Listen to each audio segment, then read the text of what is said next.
ఓం సమర్థ సద్గురు శ్రీ సాయినాథాయ నమ. శ్రీరామకృష్ణ కథామృతం 2వ భాగం 43వ అధ్యాయం. నందబోసు ఇంట్లో ప్రథమ పరిచ్ఛేదం. వినోద్, రాకాల్, చిన్న నరేంద్రుడు తదితర భక్తులతో. మంగళవారం జూలై 28, 1885. సమయం మధ్యాహ్నం 3 గంటలు కావస్తోంది. శ్రీరామకృష్ణులు బలరాం బోసు ఇంటి అతిథుల గదిలో భక్తులతో పాటు కూర్చుని ఉన్నారు. వినోద్, రాకాల్, చిన్న నరేంద్రుడు, మా తదితర భక్తులు కూడా అక్కడ ఉన్నారు. శ్రీరామకృష్ణులు నేటి ఉదయం బలరాం ఇంటికి విచ్చేసి భక్తులతో పాటు అక్కడే మధ్యాహ్నం భోజనం చేశారు. బలరాం ఇంట్లో జగన్నాథస్వామికి నిత్య పూజలు జరుగుతాయి. జగన్నాథస్వామికి నివేదింపబడిన కారణాన బలరాం ఇంట్లోని భోజనాన్ని పవిత్ర భోజనంగా శ్రీరామకృష్ణులు పరిగణిస్తారు.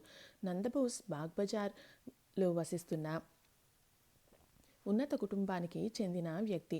అతడి ఇంట్లో దేవీదేవతల చిత్తరువులు అనేకం ఉన్నాయని నారాయణ్ తదితర భక్తులు శ్రీరామకృష్ణులకు తెలిపారు. ఆ చిత్తరువులను చూడగోరి శ్రీరామకృష్ణులు ఈరోజు మధ్యాహ్నం నందబోస్ ఇంటికి వెళ్లనున్నారు. కుమార్తె మరణించిందన్న దుఃఖంతో కుమిలిపోతూ ఉన్న ఒక బ్రాహ్మణ స్త్రీ ఇల్లు అక్కడికి దగ్గరలోనే ఉంది. ఆమె శ్రీరామకృష్ణుల పట్ల భక్తి ప్రపత్తులు కలిగి ఉంది. ఆయన్ను దర్శించే నిమిత్తం తరచూ దక్షిణేశ్వరం వస్తూ ఉంటుంది. తన ఇంటికి రమ్మని దీనంగా వేడుకొని ఉంది. ఆమె ప్రార్థనను మన్నించి శ్రీరామకృష్ణులు ఆమె ఇంటికి కూడా వెళ్లనున్నారు. తరువాత అక్కడి నుండి గను తల్లి అనే భక్తురాలి ఇంటికి వెళ్లనున్నారు. ఒకానొక సందర్భంలో చిన్న నరేంద్రుడు శ్రీరామకృష్ణులతో, నాకు చాలా పనులు ఉన్నాయి, పరీక్షలకు తయారు కావలసి ఉంది, అందువల్ల నేను తరచూ మీ వద్దకు రాలేను అన్నాడు. శ్రీరామకృష్ణులు చిన్న నరేంద్రుడితో, ఇవాళ నేను పిలిపించలేదే? చిన్న నరేంద్రుడు నవ్వుతూ, అది నిజమే, అయితే దాని గురించి ఇప్పుడు చేసేది ఏముంది? శ్రీరామకృష్ణులు, సరే నాయనా, నేను నీ చదువులలో జోక్యం చేసుకోను, నీకు తీరిక ఉన్నప్పుడే నా వద్దకు రావచ్చు. శ్రీరామకృష్ణులు తమ మనస్సు గాయపడిన ధోరణిలో ఈ మాటలు అన్నారు. శ్రీరామకృష్ణులు నందబోస్ ఇంటికి వెళ్ళడానికి సిద్ధమయ్యారు. ఆయన కోసం ఒక పల్లకి రప్పించారు. భగవన్నామం ఉచ్చరిస్తూ ఆయన పల్లకి ఎక్కారు. నల్ల పాలిష్ చెప్పులు తొడుక్కొని ఎర్రంచు పంచె ధరించి ఉన్నారు.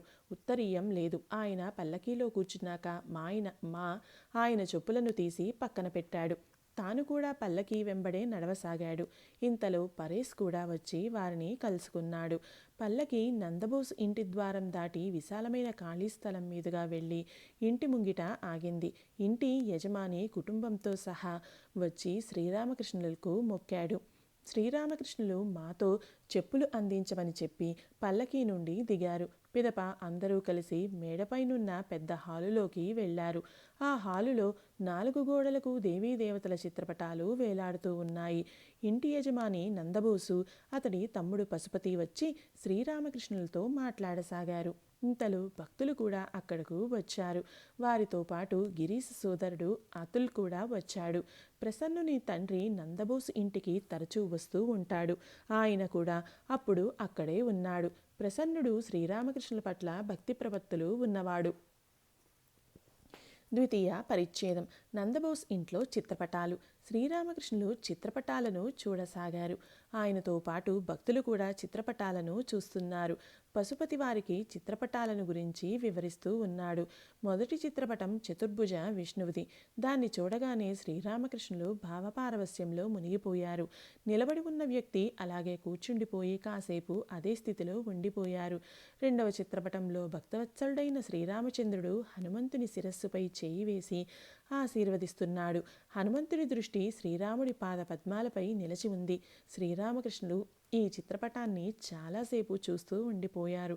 భావపారవస్యంలో ఆహా ఆహా అన్నారు. మూడవ పటంలో వేణుగానలోలుడైన శ్రీకృష్ణుడు పిల్లన గ్రోవి చేత పట్టుకొని కదంబ వృక్షం కింద నిలబడి ఉన్నాడు. 4వ చిత్రపటంలో వామనుడు గొడుగు చేత పట్టుకుని బలిచక్రవర్తి యజ్ఞశాలకు పోతున్నాడు. వామన అంటూ శ్రీరామకృష్ణులు తదేకంగా వామనుడి వంక చూస్తూ ఉండిపోయారు. పిదప శ్రీరామకృష్ణులు నరసింహస్వామి పటం చూశారు. ఆ తరువాత బృందావనంలో గోపబాలులతో యమునా నది తీరాన ఆవులను మేపుతూ ఉన్న కృష్ణుడి పటం, దాన్ని చూసి మా ఆహా ఎంత చక్కటి పటం అన్నాడు. తర్వాత ధూమావతి, షోడశి, భువనేశ్వరి, తార, కాళీ పటాలు ఉన్నాయి. అవి చూసి శ్రీరామకృష్ణుడు ఇవన్నీ ఉగ్రమూర్తులు, ఇటువంటి వాటిని ఇంట్లో పెట్టుకోరాదు. ఇలాంటి మూర్తిని ఒకవేళ ఇంట్లో ఉంచినట్లయితే యథావిధిగా పూజాదులు నిర్వర్తించాలి. కానీ మీ అదృష్టం బాగుంది, అందుకే మీరు వాటిని అలా ఉంచుకోగలిగారు అన్నారు. అటుపైన అన్నపూర్ణాదేవి పటం. అది చూసి శ్రీరామకృష్ణులు పారవస్యంలో ఆహా ఎంత బాగుంది అన్నారు. అటు తర్వాత రాధాదేవి చిత్రపటం. నికుంజవనంలో ఆమె తన చెల్లులతో పాటు సింహాసనంపై రాగాలాపన చేస్తోంది. శ్రీరామకృష్ణులు ఆ చిత్రాన్ని చాలాసేపు చూస్తూ ఉండిపోయారు. ఈ విధంగా చిత్రపటాలను చూసిన తర్వాత శ్రీరామకృష్ణులు ఇంటి యజమాని వద్దకు వెళ్ళి, ఈరోజు ఎంతో ఆనందంగా ఉంది, మీరు నిజమైన హిందువులు, ఆంగ్ల చిత్రాలు ఏవీ లేకుండా ఈ చిత్రాలను ఉంచారే, నాకు చాలా ఆశ్చర్యంగా ఉంది అన్నారు. నందబోసు కూర్చొని ఉన్నాడు. శ్రీరామకృష్ణులతో మీరు నిలబడే ఉన్నారేం, రండి వచ్చి కూర్చోండి అన్నాడు. శ్రీరామకృష్ణులు కూర్చొని ఇలా అన్నారు, ఈ పటాలన్నీ బాగా పెద్దవి నందబోసు, ఆంగ్లేయుల పటాలు కూడా ఉన్నాయి. శ్రీరామకృష్ణులు నవ్వుతూ, అయితే అవి ఎక్కువగా లేవుగా, మీకు ఆంగ్లేయుల పద్ధతులపై పెద్దగా మోజు లేనట్లే ఉంది. కేశవ్ సేన్ నవవిధాన్ అనే చిత్రపటం గోడకు వేలాడుతోంది.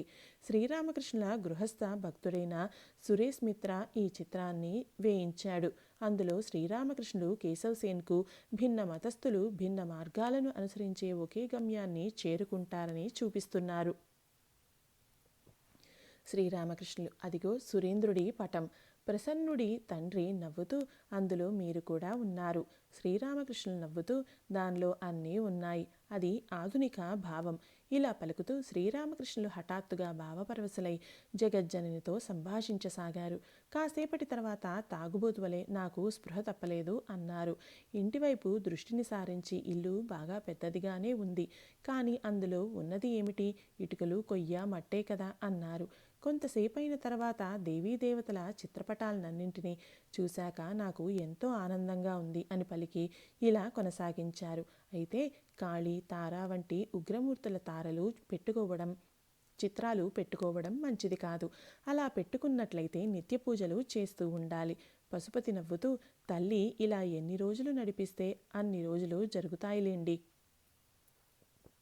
శ్రీరామకృష్ణులు, ఆ మాట నిజమే, కానీ భగవంతుడి పట్ల మనస్సు నిలపడం మంచిది, ఆయన్ను మరిచిపోవడం మంచిది కాదు.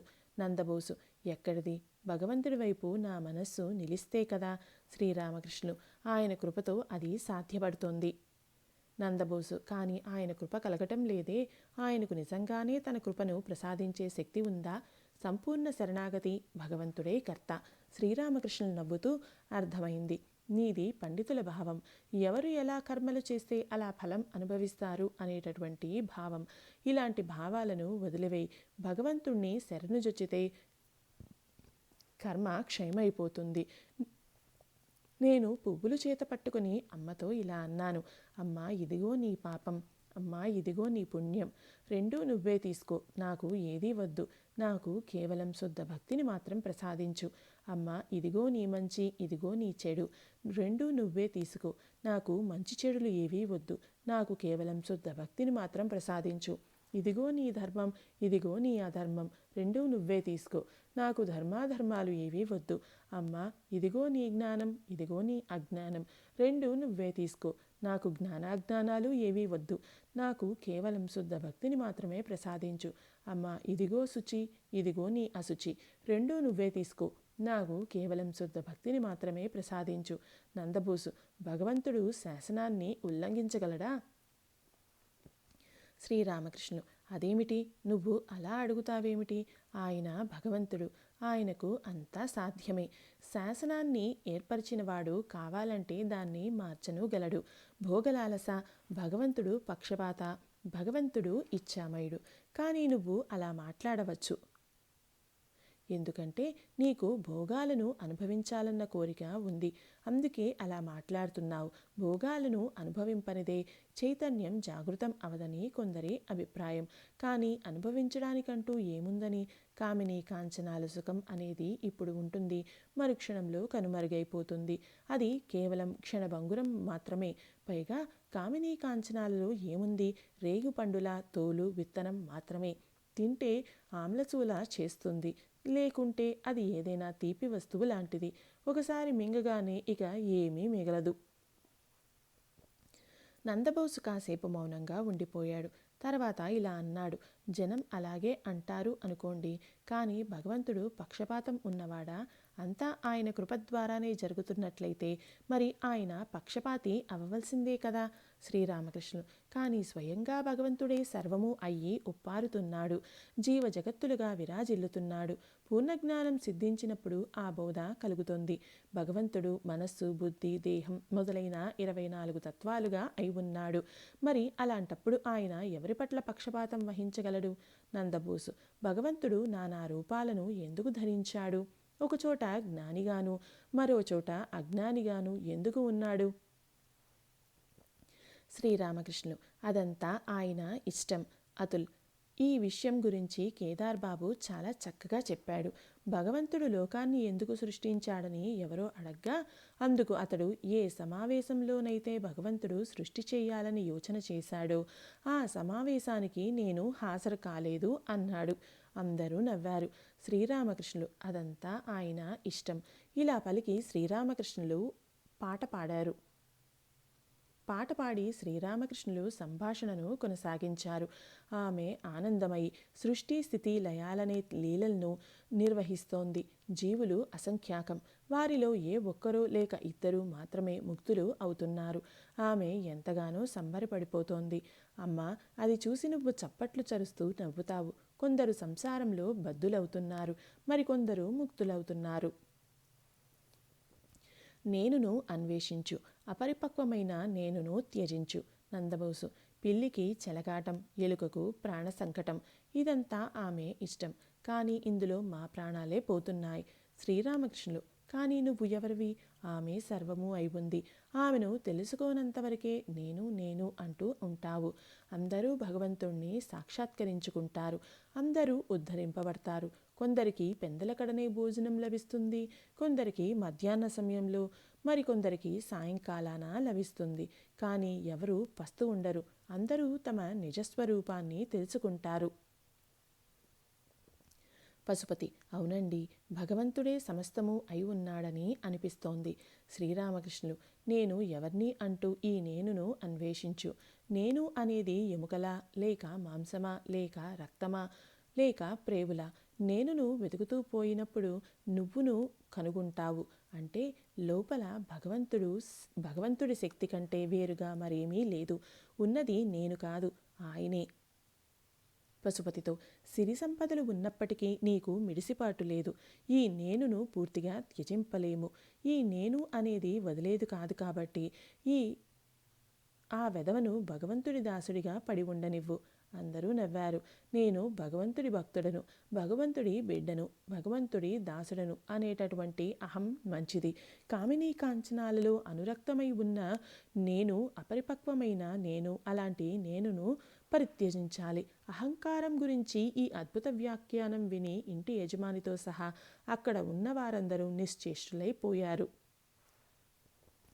జ్ఞాని లక్షణాలు: ఐశ్వర్యం వల్ల మత్తు. శ్రీరామకృష్ణులు పశుపతితో: జ్ఞానికి 2 లక్షణాలు ఉన్నాయి. మొదటిది, అతడికి అహంకారం అనేది ఉండదు. రెండవది, శాంత స్వభావం కలిగి ఉంటాడు. నువ్వు ఈ 2 లక్షణాలను కలిగి ఉన్నావు అంటే నీ మీద భగవంతుడి అనుగ్రహం ఉన్నది అన్నమాట. అధిక సంపద భగవంతుణ్ణి మరిపింపచేస్తుంది. సంపద స్వభావమే అలాంటిది. యదు మల్లిక్ బాగా సంపన్నుడయ్యాడు. అందుచేత ఈ నడుమ అతడు భగవద్విషయాలు మాట్లాడటం లేదు. ప్రప్రథమంలో అతడు భగవత్ ప్రసంగాలలో ఎంతో ఆనందం పొందేవాడు. కామిని కాంచనాలు ఒక విధమైన మద్యం లాంటివి. మద్యపానం ఎక్కువగా చేస్తే చిన్నాన్న పెద్దనాన్న అన్న ఎరుక ఉండదు. వాళ్లను కూడా అనరాని మాటలు అంటాడు. తాగుబోతుకు పెద్ద చిన్న అనే వ్యత్యాసం కనపడదు. అవునండి, ఆ మాట నిజమే. మామిడి పళ్ళు తినడమే ముఖ్యం, లెక్కలు వ్యర్థం. నిరర్ధక విషయాలు సన్నిపాత రోగి. పశుపతి మహాశయ, ఆధ్యాత్మిక వాదము దివ్యజ్ఞానంల గురించి మీ అభిప్రాయం ఏమిటి? సూర్యలోకం, చంద్రలోకం, నక్షత్రలోకం ఇవన్నీ నిజంగానే ఉన్నాయి అంటారా? శ్రీరామకృష్ణులు: ఏమో నాయనా, అవన్నీ నాకు తెలియవు. వాటి గురించి అంతగా తల పగలగొట్టుకోవడం ఎందుకు? మామిడి తోటకు మామిడి పళ్ళు తినడానికి వచ్చావు, అంతేగాని తోటలో ఎన్ని మామిడి పళ్ళు చెట్లు ఉన్నాయి, ఎన్ని లక్షల కొమ్మలు ఉన్నాయి, ఎన్ని కోట్ల ఆకులు ఉన్నాయి అంటూ లెక్కించడం వల్ల ప్రయోజనం ఏమిటి? నేను తోటకు మామిడి పళ్లను తినడానికి వచ్చాను. పళ్ళు తిని పోతాను. అయితే చైతన్యం కనుక ఒకసారి జాగృతం అయినట్లయితే, భగవంతుణ్ణి ఒకసారి తెలుసుకోగలిగినట్లయితే, మరి అటువంటి నిరర్థక విషయాలను తెలుసుకోవాలన్న ఇచ్చ జనించదు. సన్నిపాత రోగి అసందర్భంగా వాగుతూ ఉంటాడు. నేను 5 సేర్ల అన్నం తింటాను, పీపా నీళ్లు త్రాగుతాను అంటూ ఉంటాడు. వైద్యుడు ఇవన్నీ వింటూ అలాగే అలాగే తిందువులే అంటూ ఉంటాడు. ఇలా పలుకుతూ అతడు పొగాకు సేవిస్తూ ఉంటాడు. కానీ సన్నిపాతం తొలగిపోయిన తర్వాత రోగి మాట్లాడే మాటలను అతడు లక్ష్య పెడతాడు. భగవత్ సంబంధం క్షణకాలమైనా చాలు. అహల్య, నారదుడు. పశుపతి: బహుశా మా సన్నిపాతం చిరకాలం ఉంటుందేమో. శ్రీరామకృష్ణులు: అలా ఎందుకు అనుకోవాలి? భగవంతుడిపై మనస్సును నిలుపు, చైతన్యం జాగృతం అవుతుంది. పశుపతి నవ్వుతూ: భగవంతుడితోటి మా సంబంధం క్షణికమైనది. పొగాకు సేవించడం ఎంతసేపు ఉంటుందో అంతసేపు మాత్రమే. అందరూ నవ్వారు. శ్రీరామకృష్ణులు: అలా ఉంటే ఉండవచ్చుగాక. భగవంతుడితో సంబంధం క్షణకాలం ఉన్నా సరే అదే ముక్తిని కలగచేస్తుంది. అహల్య శ్రీరాముడితో ఇలా అంది: ప్రభు, నేను పంది కడుపున పుట్టినా సరే, లేకుంటే మరే ప్రాణిగా పుట్టినా సరే, నీ పాదపద్మాల పట్ల మనస్సు నిలిచేటట్లు, నీ పట్ల శుద్ధభక్తిని కలిగేటట్లు నన్ను అనుగ్రహించుడు. నారదుడు రాముడితో: ఓ రామ, నేను నీ నుండి మరే వరము కోరను. నాకు శుద్ధభక్తిని ప్రసాదించు. నీ భువనమోహన మాయలో నేను పడిపోకుండా ఉండేటట్లు నన్ను ఆశీర్వదించు. భగవంతుణ్ణి హృదయాంతరాల నుండి ప్రార్థించినట్లయితే ఆయన పట్ల మనస్సు నిలుస్తుంది. ఆయన పాదపద్మాల పట్ల శుద్ధభక్తి కలుగుతుంది. భగవంతుడు కల్పతరువు, పాపం పరలోకం, అంత్యకాలంలో భగవచ్చింతన. భరతుడు: మా సన్నిపాతం పోయేదెలా? మరి మా గతి ఏమయ్యేట్లు? మేము పాపులం. ఇలాంటి భావాలను వదిలిపెట్టండి. నందబోసుతో: దానికి బదులుగా ఏమిటి? నేను ఒకసారి రామనామాన్ని ఉచ్చరించాను. మరి నాకు పాపం ఎక్కడిది అనేటటువంటి ప్రగాఢ విశ్వాసం కావాలి. నందబోసు: పరలోకం అనేది ఉందా? పాపాలకు శిక్ష ఉందా? శ్రీరామకృష్ణులు: నువ్వు మామిడి పళ్ళు తినవయ్యా బాబు. పరలోకం ఉందా లేదా, దీని తర్వాత ఏమవుతుంది, ఇలాంటి విషయాలను లెక్కించడం వల్ల ఏమిటి ప్రయోజనం? మామిడి పళ్లను తిను. కావలసింది మామిడి పళ్ళు, కావలసింది భగవంతుడి పట్ల భక్తి. నందబోసు: కానీ మామిడి చెట్టు ఎక్కడ ఉంది? మామిడి పళ్ళు ఎక్కడ లభిస్తాయి? శ్రీరామకృష్ణులు: చిట్ట, భగవంతుడు అనాది అనంత బ్రహ్మం. ఆయన ఉండనే ఉన్నాడు. ఆయన నిత్యుడు. కానీ ఒక్క విషయం, భగవంతుడు కల్పతరువు. కల్పతరువు వద్దకు వెళ్ళి ప్రార్థించాలి. అప్పుడే పళ్ళు లభిస్తాయి. పళ్ళు వృక్షం నుండి అప్పుడే నేలరాలుతాయి. అప్పుడు మనం పళ్లను పోగు చేసుకోవచ్చు. ధర్మార్థ కామ మోక్షాలనే 4 పళ్ళు. జ్ఞానులు మోక్షాన్ని కోరుకుంటారు. భక్తులు భక్తిని అంటే అహేతుక భక్తిని ఆపేక్షిస్తారు. వారు ధర్మార్థ కామాలను కోరుకోరు. నువ్వు పరలోకం గురించి అడిగావు కదా. భగవద్గీత ప్రకారం మనిషి మరణించేటప్పుడు దేనినైతే ఆలోచిస్తాడో మరు జన్మలో అలాగే అవుతాడు. భరతమహారాజు మరణించేటప్పుడు జింకా జింకా అని దుఃఖిస్తూ ప్రాణాలు వదిలాడు. అందుకే అతడు మరు జన్మలో జింకలా జన్మించవలసి వచ్చింది.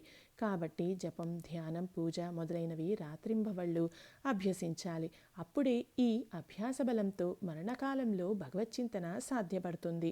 ఈ విధంగా మరణం సంభవిస్తే ఆ వ్యక్తి భగవత్ స్వభావాన్ని పొందుతాడు. కేశవ్ సేన్ కూడా నన్ను పరలోకం గురించి అడిగాడు. అందుకు నేను ఇలా వీటన్నిటి గురించి లెక్కలు కట్టడం వల్ల నీకు ఏమిటి ప్రయోజనం అన్నాను. ఇంకా ఇలా చెప్పాను: భగవంతుణ్ణి ప్రాప్తించుకోనంత వరకు మళ్ళీ మళ్ళీ సంసారంలోకి రాకపోకలు సాగించాల్సిందే. కుమ్మరి మట్టితో చేసిన కుండలు మూతలు ఎండబెడతాడు. పశువులు వాటిని తొక్కివేసినట్లయితే అతడు కాలిపోయిన వాటిని పారేస్తాడు. కానీ పచ్చిగా ఉన్న వాటిని మళ్ళీ మట్టిలో కలుపుతాడు. వాటిని సారెపై పెట్టి కొత్త కుండలను తయారు చేస్తారు. తృతీయ పరిచ్ఛేదం. రజోగుణ చిహ్నాలు జ్ఞానభక్తి, శుద్ధభక్తి. ఇంతవరకు ఇంటి యజమాని శ్రీరామకృష్ణులకు ఉపాహారం సమర్పించే సూచనలు చూపలేదు. అందువల్ల శ్రీరామకృష్ణులే స్వయంగా నందబోసుతో ఇలా అన్నారు. ఇలా చూడు, నువ్వు తినడానికి ఏమైనా ఇవ్వాలి. నేను ఒకరోజు యదు మల్లిక్ తల్లితో ఏమైనా తినడానికి ఇవ్వవమ్మా, లేకుంటే అది గృహస్థులకు అశుభం కలిగిస్తుంది అని చెప్పాను. నందబోసు మిఠాయిలు తెప్పించాడు. శ్రీరామకృష్ణులు వాటిని తినసాగారు. నందబోసు తదితరులు శ్రీరామకృష్ణుల వంక తదేకంగా చూస్తున్నారు. మిఠాయిలు తిన్న తర్వాత ఆయన చేతులు కడుక్కోవాలి అనుకున్నారు. అయితే మిఠాయిలు తీసుకువచ్చిన పళ్ళాన్ని తివాచీ మీద ఉంచారు. అందువల్ల ఆయన పళ్ళెంలో చేతులు కడుక్కోలేకపోయారు. పని మనిషి ఆయన చేతులు కడుక్కోవడానికి ఒక కంచుపాత్ర తీసుకువచ్చింది. కానీ శ్రీరామకృష్ణులు దాన్ని ఉపయోగించలేదు. ఎందుకంటే రజోగుణం గలవారు అలా చేస్తారు కాబట్టి. కంచుపాత్రను చూడగానే ఆయన పని మనిషితో అది అక్కరలేదు, దాన్ని తీసుకువెళ్ళిపో అన్నారు. ఇంటి యజమాని ఇందులో చేతులు కడుక్కోండి అన్నాడు. శ్రీరామకృష్ణులు పరధ్యానంగా ఏమిటి, చేతులు కడుక్కోవాలా అన్నారు.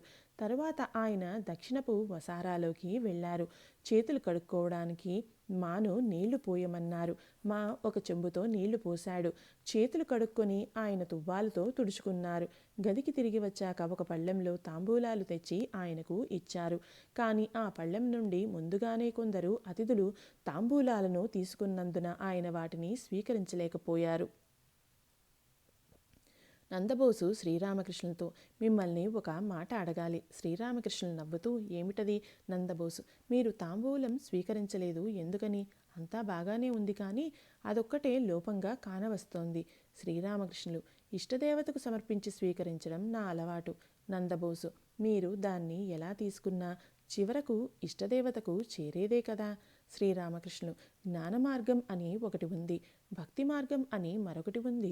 జ్ఞానులు బ్రహ్మజ్ఞానం ఆపాదించుకొని అన్ని వస్తువులను స్వీకరించగలరు. భక్తి మార్గంలో శుచి అశుచి అని కొద్దిగా భేదబుద్ధి ఉంటుంది. నందబోసు, అయినా మీరు చేసింది సముచితమని నేను భావించను. శ్రీరామకృష్ణులు నవ్వుతూ, నా భావం అలాంటిది సుమా.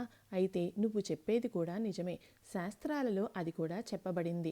పిదప శ్రీరామకృష్ణులు ఇంటి యజమానిని ముఖస్థుతి పరుల నుండి జాగ్రత్తగా ఉండమని హెచ్చరించారు. శ్రీరామకృష్ణులు, మరో ముఖ్య విషయం, ముఖస్థితి పరుల నుండి జాగ్రత్తగా ఉండు. వారు తమ స్వార్థం కోసం అటు ఇటు తిరుగుతూ ఉంటారు. ప్రసన్నుడి తండ్రితో మీరు ఉండటం ఇక్కడేనా? ప్రసన్నుడి తండ్రి, లేదండి, మా ఇల్లు ఇక్కడకు సమీపంలోనే ఉంది. కాస్త పొగ తాగుతారా? శ్రీరామకృష్ణులు ఎంతో వినయంతో, వద్దండి, మీరే తాగండి, నాకిప్పుడు పొగ తాగాలని లేదు. నందబోసు ఇల్లు చాలా పెద్దది. శ్రీరామకృష్ణులు అతడితో, యదు మల్లిక్ ఇల్లు ఇంత పెద్దది కాదు.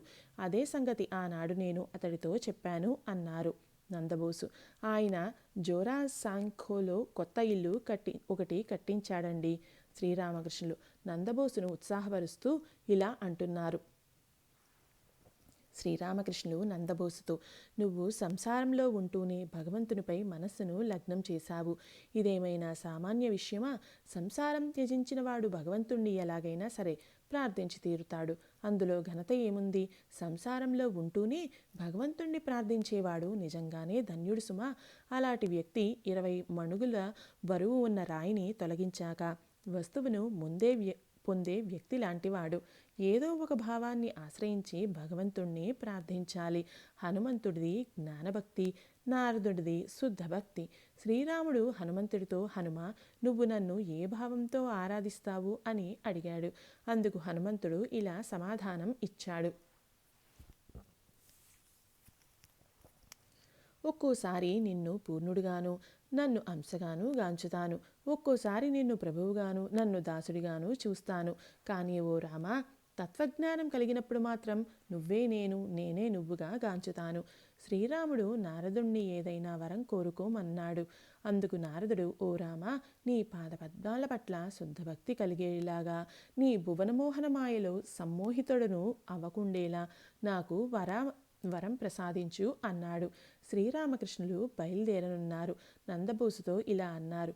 భగవద్గీత ప్రకారం పలువురి చేత గౌరవింపబడుతూ పూజింపబడే వ్యక్తిలో భగవంతుడి విశేష శక్తి ఉంటుంది.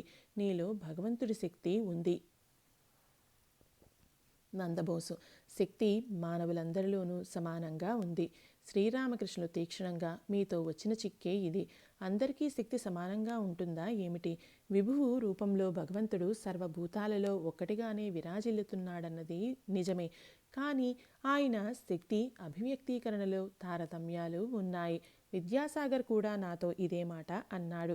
భగవంతుడు కొందరికి ఎక్కువ శక్తిని, కొందరికి తక్కువ శక్తిని ప్రసాదించాడా ఏమిటి అని అడిగాడు. అందుకు నేను ఇలా జవాబిచ్చాను: శక్తి అభివ్యక్తీకరణలో తారతమ్యాలు లేనట్లయితే మేమందరం మిమ్మల్ని చూడడానికి ఎందుకు వచ్చాం? మీ తలపైన 2 కొమ్ములు మలిచాయా ఏమిటి? శ్రీరామకృష్ణులు లేచి నిలబడ్డారు. భక్తులు కూడా ఆయనతో పాటు లేచారు. పశుపతి ఇంటి ద్వారం దాకా వచ్చి వారిని సాగనంపాడు. చతుర్థ పరిచ్ఛేదం. దుఃఖితురాలైన బ్రాహ్మణి ఇంట్లో శ్రీరామకృష్ణులు బాగ్బజార్ బ్రాహ్మణ స్త్రీ ఇంటికి రానున్నారు. ఏకైక కుమార్తె పోయిందన్న బాధతో దుఃఖిస్తున్న బ్రాహ్మణ వితంతువు ఆమె. ఇటుకలతో కట్టబడిన పాత ఇల్లు. ఇంట్లోకి వెళ్ళేటప్పుడు ఎడమవైపున ఆవుల కొట్టం ఉంది.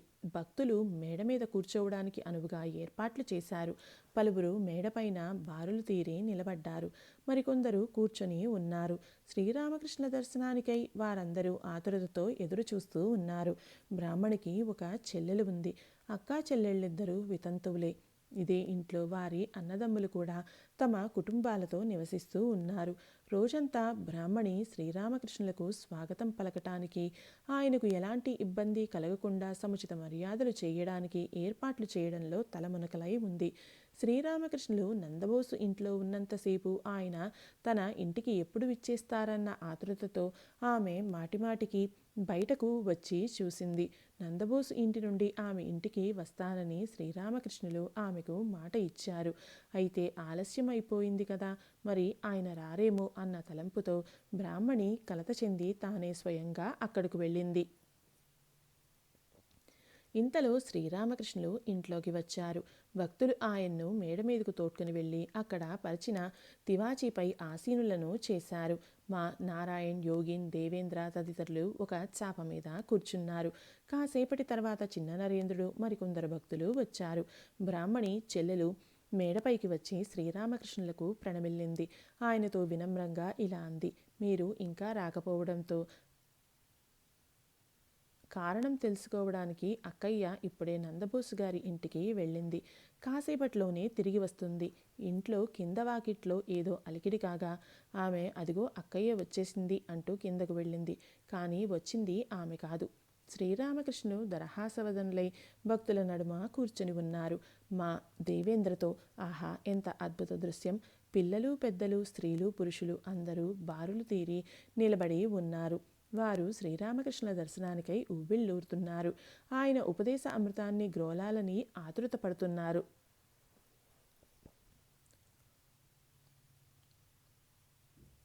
దేవేంద్ర శ్రీరామకృష్ణులతో: అయ్యా, నందబోసు గారి ఇంటికంటే ఇది మంచి స్థలమని మాస్టర్ గారు అంటున్నారు. వీరు భక్తి తత్పరులు అంటున్నారు. శ్రీరామకృష్ణులు అది విని నవ్వి ఊరుకున్నారు. ఇంతలో బ్రాహ్మణి చెల్లెలు ఇదిగోనండి అక్కయ్య వచ్చేసింది అంటూ వచ్చింది. బ్రాహ్మణి వచ్చి శ్రీరామకృష్ణులకు ప్రణమిల్లింది. ఆనందాతిశయంతో ఆమెకు ఏం మాట్లాడాలో తోచడం లేదు. గద్గద స్వరంతో ఇలా అంది: అయ్యో, ఈ ఆనందంతో నేను చచ్చిపోతానేమో అనిపిస్తోంది. అయ్యలారా, నేను ఎలా బతుకుతానో మీరే చెప్పండి. నా చిన్నారి చండి మరణించిన కుమార్తె పేరు. సిపాయి సిబ్బందితో వచ్చేది. అప్పుడు సిపాయిలు దారి ఇరువైపులా బారులు తీరి నిలబడి కాపలా కాసేవారు. అప్పుడు కూడా నాకు ఇంతటి ఆనందం కలుగలేదంటే నమ్మండి. ఆహా, చెండి మరణించిందన్న దుఃఖం నాకు ఇప్పుడు ఇసుమంతైనా లేదు. ఈయన బహుశా రారేమో అనుకున్నాను. అలాంటి పక్షంలో నేను ఈయన కోసం చేసిన పిండి వంటలన్నీ గంగలో పారేద్దామని నిశ్చయించుకున్నాను. ఈయనతో ఇక ఎన్నటికీ మాట్లాడకూడదు. ఎక్కడికైనా వచ్చారని తెలిస్తే దూరం నుండి దర్శించి తిరిగి వచ్చేయాలని తీర్మానించుకున్నాను. నా సంతోషం గురించి అందరికీ తెలిపి వస్తాను. నా అదృష్టం చూడమని యోగిన్తో చెప్పి వస్తాను. బ్రాహ్మణి ఆనందం పట్టలేక మళ్ళీ ఇలా అంది: కూలీవాడు ఒకడు ₹1 లాటరీ టికెట్ కొని ₹1,00,000 బహుమతి గెలిచాడట. అతడు ఆ వార్త వినగానే ఆనందం పట్టలేక గుండె ఆగి చచ్చిపోయాడు. అవును, అతడు నిజంగానే చచ్చిపోయాడు. ప్రస్తుతం నా పరిస్థితి కూడా అలాగే ఉంది. అయ్యలారా, మీరందరూ నన్ను ఆశీర్వదించండి, లేకుంటే నేను చచ్చిపోతానేమో అన్నట్లు ఉంది. బ్రాహ్మణి పారవస్యాన్ని చూసి మా దిగ్భ్రమ చెందాడు. ఆమె పాదధూళిని స్వీకరించే నిమిత్తం ముందుకు వెళ్ళాడు. ఇదేమిటయ్యా అంటూ బ్రాహ్మణి అతడికి ప్రతి నమస్కారం చేసింది. భక్తులను చూస్తూ బ్రాహ్మణి ఆనందంలో మైమరిచిపోతూ ఇలా అంది: మీరందరూ వచ్చినందుకు నాకు ఎంతో సంతోషంగా ఉంది. నేను చిన్న నరేంద్రుని కూడా పిలుచుకువచ్చాను. అతడు లేకుంటే మనల్ని నవ్వించటానికి ఎవరు ఉంటారు? ఆమె ఈ విధంగా మాట్లాడుతూ ఉండగా ఆమె చెల్లెలు మేడపైకి వచ్చి, అక్కయ్య, కిందకు రావమ్మా, నువ్వు ఇక్కడ నిలబడి ఉంటే పని ఎలా సాగుతుంది? నువ్వు లేకుండా నేనే ఒంటరిగా పని చేసుకోగలనా అంది. కాసేపటి తర్వాత ఆమె ఎంతో భక్తిపూర్వకంగా శ్రీరామకృష్ణులను వేరే గదిలోకి తీసుకువెళ్ళి ఆయనకు మిఠాయిలు తినుబండారాలు సమర్పించింది. భక్తులకు మేడపైనే తినుబండారాలు పెట్టారు. రాత్రి సుమారు 8 గంటలకు శ్రీరామకృష్ణులు బయలుదేరారు. ఆయన ఇంటి ద్వారం వద్దకు వచ్చాక బ్రాహ్మణి తన మరదల్ని, అమ్మాయి, వెంటనే వచ్చి పరమహంసల వారి పాదధూళి స్వీకరించు అంటూ ఎలుగెత్తి పిలిచింది. ఆమె మరదలు వచ్చి ఆయనకు ప్రణామం చేసింది. తర్వాత బ్రాహ్మణి తమ్ముళ్లలో ఒకరు వచ్చి ఆయనకు ప్రణామం చేశాడు. అతన్ని పరిచయం చేస్తూ బ్రాహ్మణి, ఇతడు నా తమ్ముళ్లలో ఒకడు, వట్టి మూర్ఖుడు అంది. శ్రీరామకృష్ణులు, కాదు కాదు, వీరందరూ మంచివారే అన్నారు. ఒక వ్యక్తి దీపం పట్టుకుని వారికి దారి చూపిస్తున్నాడు. ఒకచోట వెలుతురు సరిగా లేదు. చిన్న నరేంద్రుడు అందరినీ నవ్వించడానికి గాను, ఏమయ్యా, దీపం చూపించు, అప్పుడే పని అయిపోయింది అనుకున్నావా అన్నాడు. అది విని అందరూ గొల్లున నవ్వారు. శ్రీరామకృష్ణులు ఆవుల కొట్టం వద్దకు వచ్చారు. బ్రాహ్మణి ఆయనతో, ఇది మా ఆవుల కొట్టమండి అంది. శ్రీరామకృష్ణులు కొట్టం ఎదుట భక్త పరివేష్టితులై నిలబడ్డారు. మా ఆయనకు ప్రణమిల్లి పాదధూళి స్వీకరించాడు. శ్రీరామకృష్ణులు అక్కడ నుండి గణూతల్లి ఇంటికి వెళ్ళనున్నారు. పంచమ పరిచ్ఛేదం. గణూతల్లి ఇంట్లో శ్రీరామకృష్ణులు. సమయం రాత్రి 8:30 కావస్తోంది. బహుళపాడ్యమి అయినందున ఆకాశం, ఇళ్ళు, వీధులు అన్నీ వెన్నెలలో తలతల్లాడుతూ ఉన్నాయి. శ్రీరామకృష్ణులు గణూతల్లి ఇంటి అతిథుల గదిలో భక్తులతో పాటు కూర్చొని ఉన్నారు. ఆ గదిని ఒక సంగీత బృందం వారు ఉపయోగించుకుంటున్నారు. కొందరు యువకులు మధ్య మధ్యలో వచ్చి శ్రీరామకృష్ణుల ప్రీత్యర్థం వాయిద్యాలు వాయిస్తున్నారు. ఆయన వెంట భక్తులు, బ్రాహ్మణి కూడా వచ్చి ఉన్నారు. ఆమె ఒకసారి ఇంటి లోపలకు వెళ్తోంది, మరోసారి అతిథుల గది వద్దకు వచ్చి నిలబడిపోతోంది. ఆ ప్రాంతానికి చెందిన పలువురు కుర్రాళ్ళు కిటికీలు ఎక్కి శ్రీరామకృష్ణులను తొంగి చూస్తున్నారు. గణు తల్లి ఇంటికి శ్రీరామకృష్ణులు వచ్చారన్న వార్త విని ఆ చుట్టుపక్కల ఇళ్లలోని ఆ ఆబాలగోపాలము ఆ మహాపురుషుణ్ణి దర్శించడానికి తండోపతండాలుగా వస్తున్నారు. కుర్రవాళ్ళు కిటికీలు ఎక్కడం చూచి చిన్న నరేంద్రుడు, ఏయ్, ఇక్కడేముంది, వెళ్ళండి, ఇళ్లకు వెళ్ళండి అంటూ గద్దించాడు. శ్రీరామకృష్ణులు అత్యంత వాత్సల్యంతో, ఉండనివ్వు నాయనా, ఉండనివ్వు అన్నారు. మధ్య మధ్యలో ఆయన హరి ఓం హరి ఓం అంటున్నారు. గదిలో తివాచీ పరిచి ఉన్నారు. తివాచీపై ఆసనం వేసి శ్రీరామకృష్ణులను కూర్చోపెట్టారు. గాయకులకు అక్కడ చోటు చాలనందున ఆయన తమ ఆసనం దూరంగా లాక్కొని వారిని తివాచీపై కూర్చోమని చెప్పారు. ఆ యువకులు, ఓ కేశవ, బృందావన అంతరా లతానికుంజ వినోద విహార కేశవ అనే పాట పాడారు. శ్రీరామకృష్ణులు, ఆహా, ఎంత చక్కని పాట! ఏం ఆ ఫిడేల్ వాద్యం, అద్భుతం! ఒక యువకుడు పిల్లన గ్రోవి ఊదుతున్నాడు. అతడితో పాటు మరో యువకుని చూపిస్తూ శ్రీరామకృష్ణులు, వీరిద్దరిది చక్కని జోడి అన్నారు. పిదప కచేరీ కొనసాగింది. శ్రీరామకృష్ణులు ఆనందభరితులై, ఆహా, ఎంత మధురం అన్నారు. ఒక యువకుని చూపుతూ, ఇతడికి అన్ని వాయిద్యాలు వాయించడం తెలిసినట్లుంది అన్నారు. మాతో వీరందరూ చాలా మంచివారు అన్నారు. ఆ యువకులు పాడటం ముగించాక భక్తులతో, మీరు ఏమైనా పాడండి అని కోరారు. బ్రాహ్మణి తలుపు వద్ద నిలబడి ఉంది. ఆమె ఇలా అంది: వీరిలో ఎవరికీ పాడటం రాదు.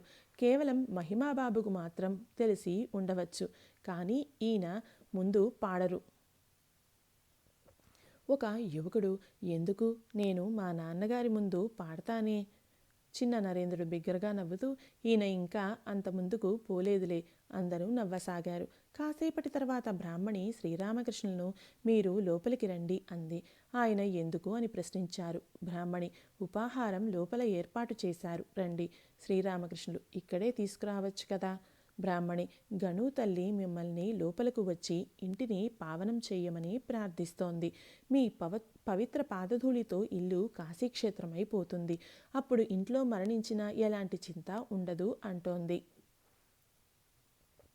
బ్రాహ్మణి ఇంటి బాలులతో పాటు శ్రీరామకృష్ణులు ఇంటి లోపలకు వెళ్లారు. భక్తులు బయట వెన్నెలలో పచార్లు చేస్తున్నారు.